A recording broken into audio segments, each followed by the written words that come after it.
warriors, kamusta po kayo? Pasensya na po kayo kung medyo natatagalan yung pag-upload ko ng video kasi guys, marami po, may inaasikaso po kaming kailangang unahin. So, ayan, nakikita nyo, ako'y dito, drama queen. Charot. Pero totoo lang guys, talagang ang bigat-bigat ng pakiramdam ko. Yung puso ko parang sasabog, ang bigat-bigat ng parang alam mo yun, basta ang sikip-sikip sa dibdib na parang kailangan ko siyang iiyak para gumaan yung pakiramdam ko. Tapos CR pa lang guys, naliligo ako, iniiyak ko na kasi hanggat kaya ko, pinipigilan ko yung iyak ko. Kaso nung paglabas ko ng CR, may tinanong si mama, tapos sabi niya, bakit ka nakasimangot? Sabi ko, alangan namang tatawa ko sa dami ng iniisip ko, makakatawa pa ba ako? Ayun, bumagsak na nga guys yung luha ko, hindi ko na napigilan at umiyak na ako at sinundan niya ako sa kwarto. Sabi niya, kaya nga naghahanap tayo ng paraan. Kaya nga sabi ko, hindi ko nga kayang pigilan ang sikip ng dibdib ko, kailangan kong ilabas. So, ayan, nag-iiyak ako dyan habang nagtutupi ako ng mga damit ko na nilabhan ni mama. So, dati ako ang naglalaba guys ng mga damit ko. Ngayon, hindi ko na rin kayang maglaba ng mga damit ko kasi yun nga, nang hina nga yung katawan ko, bumagsak. So, parang ito, parang simula na naman sa number 1. Parang maglaro tayo ng ng lakas-lakasan, stronger. Ganon. So, sa dami ng aking problema guys, sasabihin ko sa inyo, dahil yung IG ko nga po ay kailangan na namang palitan kasi nagkaroon siya ng infection at ilang beses na rin akong nag-chill ako habang nagda-dialysis.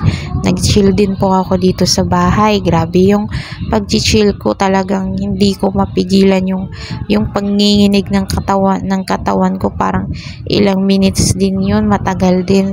Pagkatapos kong mag-chill guys, sobrang pagod na pagod ako kasi grabe yung pag-chill ko, sobrang taas ng lagnat ko, nasa 40 mahigit ata guys, kasi feeling ko alam mo yung mukha mo parang aapoy na yung lalabas dun sa ilong mo, yung hininga mo, yung mata mo, kulang na lang apoy yung lalabas. So, kaya ayun, at saka nakakatakot siya guys kasi alam nyo naman ang IG is connect dun, abot yun hanggang puso. So, kung matagalan na palitan yung IG ko, yung infection is kakalat.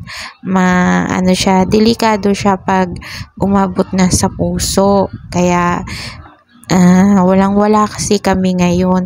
Pambilingang ulam, wala kami guys Kaya ayun, guys, hindi ko tinitigilan yung pag-vlog kahit mahirap kasi alam ko darating yung panahon, yung araw na ibibigay sa akin ni Lord at malaki ang maitutulong nito sa akin financially. Sana at wag tumagal. Ang ingay naman ni Jumper, alam mo yun. Tapos ayan, papunta na nga, wag nyo na nga pansinin si Jumper, ang ingay ng asong to. Kaya nagpahatid na rin po ako niyang pagkatapos kong magtupi sa dialysis. Hinatid ako ng asawa ng kapatid ko para hindi na rin po ako magbayad ng tricycle. Kasi magkano din po yung tricycle galing sa amin, puntang Binyang Doctors, 250, ganun din balikan. So, ang balikan ay na 500 pa lang, di ba? Wala na nga pong bayad yung dialysis, pero yung pamasahe naman kasi 3 times ako, doon na naman ako mahirapan. Tsaka sa pambiling gamot, kasi yung gamot ko guys, hindi lang naman 1, 2, 3, marami akong maintenance na kailangan bilhin. Tapos ayan, hindi ko nga po mabili-bili yung gatas na kailangan kong bilhin kasi yung isang gatas na yun guys, mamahal siya. Kaya ayun, sabi ni Doc, kung kaya bumili ka kahit once a week or sa isang linggo, 2 beses ka makainom.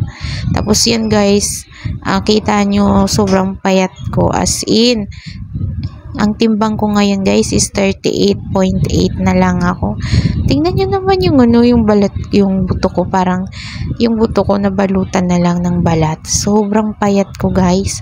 Tapos pag tumayo ako para akong ano, wala niyo yung ibon na kulay puti na may dalawang binting sobrang liliit, parang stick na lang. Ganyan ako guys. So, sobrang payat ko, sobrang liit ng mga binti ko. Kaya pag nagdadamit ako minsan, para na lang nakahangir yung mga damit. Kasi sobrang nga pong payat ko. Tingnan yung hita ko, as in.